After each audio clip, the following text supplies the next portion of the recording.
Welcome to the Tech Egg. Don't get scrambled. Enjoy the video.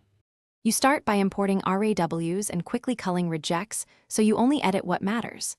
Set the correct camera profile, then dial exposure to fix overall brightness and add contrast to taste. Reduce highlights and lift shadows to restore details. Use the tone curve for subtle mid-tone shaping. Once done, make sure clipping warnings are on to avoid blown highlights or clipped blacks. This saves time during later color work and preserves your image headroom. Next, you move into local control to shape the viewer's eye. Use graduated and radial filters to balance skies and foreground, then pick the brush to paint exposure or clarity on specific areas. Keep brush flow low and build gradually.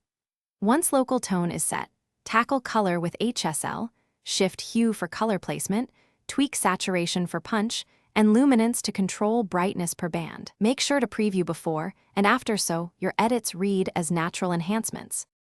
Finish by applying final sharpening and noise reduction. Use masking to protect flat areas and push sharpening only on edges, and increase luminance noise reduction for high ISO files.